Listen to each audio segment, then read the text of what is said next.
माँ, मैं परेशान हो गई हूँ अपनी सास के रूखे व्यवहार से। आए दिन पोता पोती के लिए मुझे ताने देती है।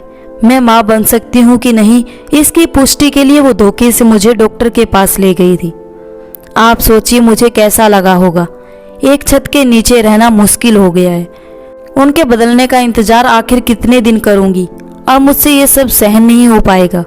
आप कहती थी इंतजार करो, सब अच्छा होगा। आखिर कब अच्छा होगा?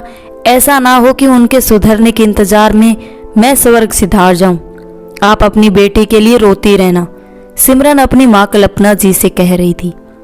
कल्पना जी बोली, ये कैसी बातें कर रही हो? लड़की की शादी के बाद जीवन में सास बहू की परेशानी आती ही है। बहुत कम बहुएं और सास होती है जिन्हें सुलझी हुई सास बहू मिलती है। अब जमाना बदल रहा है। अब सास को भी पता है कि बहू को भी आज़ादी चाहिए। तुम्हारी सास अपनी बेटी के बताए हुए बातों में आ जाती है और हर सास की तरह उन्हें भी दादी बनने का शौक होगा, वरना वो भी बुरी नहीं है। वही सिमरन की बहन संध्या बैठी थी। वो बोली, सिमरन माँ सही कह रही है, थोड़ा धैर्य रखो। मेरी सास को देख लो, पहले हर बात पर टोकती, झूठी बातें बताकर हम मियाँ बीबी में लड़ाई करवा देती थी। अब देखो, जब उन्हें एहसास हुआ कि बुढ़ापे में बेटे बहू ही सहारा बनेंगे, तो कैसे रास्ते पे आ गई। अब मुझे भी उनसे कोई शिकायत नहीं है। सिमरन बोली, पिछली 2 साल से यही इंतजार कर रही हूँ। न जाने मेरे घर में ऐसी घटना कब घटेगी कि उन्हें एहसास होगा कि मैं उनका बुरा नहीं चाहती हूँ। ये मेरी ननद अपना घर क्यों नहीं संभालती, मुझे समझ नहीं आता। और एक बात कहूँ दीदी, आपने इतना झेला होगा जितना मैं झेल रही हूँ। सिमरन को परेशान देखकर माँ बहन दोनों उसे हौसला देने लगी। तभी सिमरन की भाभी स्नेहा बोली, मम्मी जी, सिमरन जी सही कह रही है। इसकी जीती जागती सबूत मैं हूँ। आप आज तक किसी बात में नहीं आई और मुझे अपने तरीके से जीने की इजाज़त दी, तो मुझे भी ससुराल में कोई कमी नहीं हुई। मेरे मायके वालों को शिकायत रहती है कि मैं आती नहीं हूँ। काश कि इनकी सास अपनी बेटी को समझाए कि वो अपना घर संभाले। बहू अपना घर संभाल ही लेगी। स्नेहा की बात सुनकर सिमरन के चेहरे पर हंसी आ गई। दोनों बहनें छुट्टियों में मायके आती और कुछ रोज सबके साथ हंसी खुशी पुरानी यादों को ताजा करके फिर अपने अपने घर लौट जाती। करीब 1 हफ्ते बाद सिमरन अपने ससुराल पहुंची और जैसे ही अपने कमरे में कदम रखी, पूरा कमरा बिखरा हुआ था। सिमरन अपने पति विकास से बोली, आप क्या मेरा इंतजार कर रहे थे कि मैं आऊंगी तो सफाई करूंगी? अरे कम से कम मेरे आने की खुशी में ही सब कर लेते। विकास हंसकर बोला, खुश तो मैं बहुत हूँ, पर मैं इस कमरे में सो ही नहीं रहा था। तुम्हारे जाने के बाद दीदी आई है और गेस्ट रूम का एसी खराब था तो दीदी यहाँ सो रही थी। तुम उनके बच्चों को तो जानती ही हो। खैर छोड़ो, अब वो एसी ठीक हो गया तो तुम ठीक कर लो। मैंने आधे दिन की छुट्टी ली थी, अब मैं ऑफिस जा रहा हूँ, आकर मिलता हूँ। इतना कहकर विकास चला गया। तभी सिमरन की बहन का फोन आया। उसने हाल चाल पूछा। सिमरन ने सारी बात बताई। संध्या बोली, थोड़ा धैर्य रखो। ननद के चक्कर में तुम मियाँ बीबी झगड़ा मत करना। साफ सफाई करते थक जाओगी।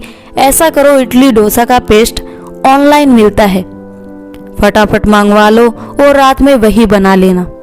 सिमरन को बहन का सुझाव पसंद आया। उसने अपने कमरे की सफाई शुरू की। तभी उसकी ननद बबीता आई और बोली, ये क्या सिमरन आते ही अपने कमरे की सफाई शुरू कर दी? तुम्हें क्या लगता है हमारे रहने से तुम्हारा कमरा गंदा हो गया? ये मत भूलो कि इससे पहले ये कमरा और ये घर मेरा था। सिमरन हंसकर बोली, पहले क्यों दीदी, आज भी ये कमरा और घर आपका ही है। तभी तो अधिकार से आप रहती हैं। बस इतना फर्क हो गया है कि पहले गंदा होने पर आप खुद साफ करती थी और अब आप कमरा बदल लेती हैं और साफ मुझे करना पड़ता है। पर कोई बात नहीं, ये घर मेरा भी तो है। बबीता झूठी हंसी दिखाकर वहां से चली गई। 4 घंटे की सफाई के बाद शाम हो गई। सिमरन ने सबको चाय नाश्ता दिया और रात के खाने की तैयारी करने रसोई में चली गई। तभी सिमरन की सास कमला जी आई और बोली, बहू कमरा इतना भी गंदा नहीं था कि तुम अपनी ननद को 4 बातें सुना दो। और ये क्या, रात के खाने में डोसा कौन खाता है? तभी विकास आया और बोला, माँ सिमरन भी तो सफर से थक कर आई थी, फिर कमरे की सफाई की। आज रात हम डोसा खा लेंगे। याद है दीदी, पहले जब हम डिनर के लिए बाहर जाते थे तो वहाँ आप डोसा ऑर्डर करती थी, तो आज हम सब डोसा ही खाएंगे। सिमरन सोची चलो कम से कम पति तो साथ में है, और उसने बनाना शुरू किया। पहले सबने मना किया, फिर सबने जमकर खाया। 2 दिन बाद सिमरन अपने कमरे में थी, तभी बबीता की जोर जोर से बात करने की आवाज आई। सिमरन भाग कर गई तो देखा बबीता रो रही थी। वो बोली, क्या हुआ दीदी, आखिर आप रो क्यों रही हो? कमला जी बोली, बताओ भला, अभी आए हुए 10 दिन नहीं हुए कि सास ने नोटिस जारी कर दिया। जरूर इसकी सास ननंद ने दामाद जी को भड़काया होगा, तभी तो उन्होंने कहा है कि आना है तो आओ, वरना वहीं रह जाना। न जाने इसकी सास को कब अकल आएगी। सिमरन बोली, दीदी आप एक बार जीजाजी से बात करके तो देखिए, हो सकता है वहां आपकी जरूरत होगी। बबीता बोली, सिमरन तुम नहीं जानती हो, मेरी सास सुधरने वालों में से नहीं है। अरे घर की चाबी मुझे क्या दे दी, सारा काम मेरे भरोसे ही छोड़ देती है। अब तुम ही बताओ कब तक उनके सुधरने का इंतजार करूं। सिमरन को मिला मौका, उसने सोचा मौके पर चौका मार देती हूँ। उसने कहा, सही कह रही है दीदी, अगर बहू सास के सुधरने का इंतजार करे तो खुद पर लोग सुधार जाए। पर कुछ सास को एहसास ही नहीं होता कि बहू की अपनी भी इच्छाएं होती है, उसे भी आज़ादी से जीने देना चाहिए। कमला जी आंखें तिरछी करते हुए सिमरन से बोली, बहू आखिर कहना क्या चाहती हो? सिमरन बोली, मम्मी जी मैं क्या कहूँगी, सारी बातें तो दीदी ने कह दी। मैं 1 हफ्ते मायके गई तो आप लोगों ने कितना कुछ सुनाया, और दीदी यहाँ 10 दिन से रह रही है तो आप लोगों को उनकी सास बुरी लग रही है। कभी अपने दिल से जानो पराए दिल का हाल, तो आपको जवाब खुद ही मिल जाएगा। उस दिन कमला जी को एहसास हुआ कि वो भी तो 2 साल से अपनी बेटी की बातों में आकर सिमरन को खरी खोटी सुना रही है। रात के खाने में सिमरन बबीता से बोली, दीदी एक बात कहूँ, बस दूसरों से सुधरने की उम्मीद मत कीजिए, थोड़ा खुद में ही सुधार लाइए। अगर आप उन लोगों को समझेगी तो वो भी आपके मन की भावनाओं को समझेंगे।